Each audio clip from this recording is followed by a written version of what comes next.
এই যে দাদা আইছে, যে এই যে ঠাকুর করে আমরা বইছে দাদা কাল দে তো দেখা দিচ্ছে রে বাবু, দেখতো এবার দিচ্ছে দাদা। তোমার বাবা মার ফটো আছে? আছে, বাবা মার ফটো আছে, দুটো ফটো। আগে ফটোর সামনে থবা থেকে সবাই মিলে সাবা দেবো, তোমার দাদা বৌদি সাবা দিয়ে বাবার কাছে তো প্রার্থনা করবে, ভগবানের কাছে জানাবে। তো তোমার ধরে দেবে যে আমার যারা দেয়া কথা তারা তো নেই, আমি তো আছি। যাও।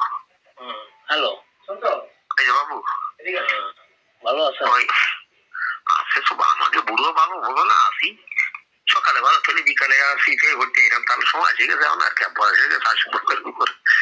এসব আসলে আমি করছি।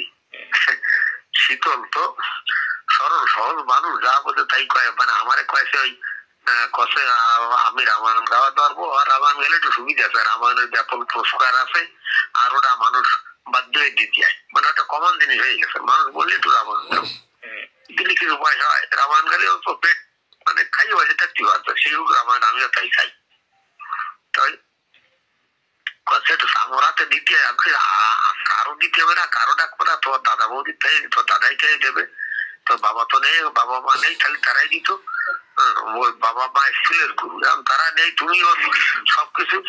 আমিও তোমার করছি ওই বাবা মার ফটো তো সামরটা সবাই একটু সবা টবা দিয়ে মা বাবার কাছে একটু প্রার্থনা করে, মা বাবা তোমরা তো নেই, চলে গেছো আজ অনেক কনকের মানুষ অনেক দেশে গেছে, সে দেশ ঠিকানাও তো পাওয়া যায় না।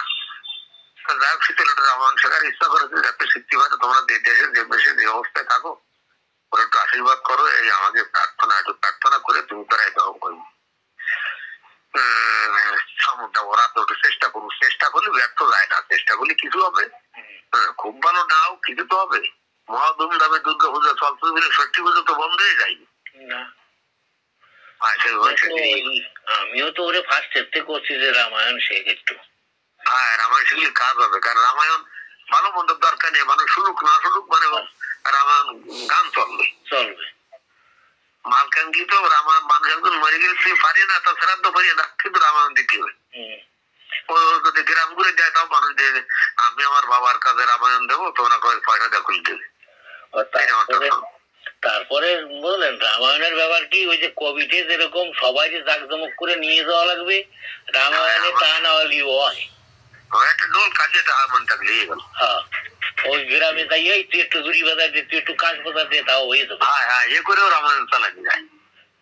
আমি ওরে আগের থেকেই কইছি, যা দেয় 2000 3000 দিদি দিদি যা দেয় আস্তে আস্তে একটু উপরে যাবে আর কি।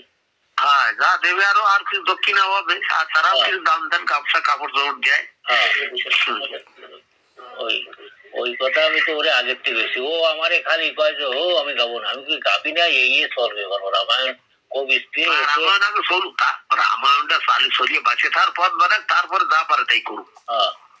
আমিও তো তাই কই যে রামায়ণটা শেখো, রামায়ণ শিখি, ওই একটা রামায়ণ ধরিতে 8-10 হাজার টাকা দিয়ে আনতে হবে, ও তো কেউ আজকাল শুনতে চায় না। হ্যাঁ, তো তার সাথে তুমি বাড়ির ধারে কিংবা তার আছে একটু কবে গালি রাশি তেলের ডাক দে, রাম নাম তো কবে অন্তত।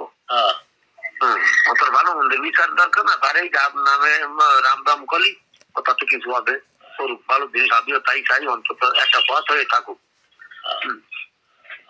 তাই ব্যবসায়ী ভাবে বাবা মার ফটোটা ঠিক একটু সবাই একটু ভক্তি মতো বসে বলে মনে কয়ে মাগো বাবা এই অবস্থা, সব তো বোঝো তোমরা, যখন অশরীর হয়ে গেছো, শরীর থাকতে মানুষ কম বেশি বোঝে, কিন্তু যখন অশরীর হয়ে যায়, ব্যক্তময় হয়ে যায়, তখন মানুষ তো সৎ সত্তায় ফিরে যায়, যেখানে যে সত্তা যেভাবে থাকুক সেভাবে কামনা করে দাও, তাহলেও একটা বল থাকবে।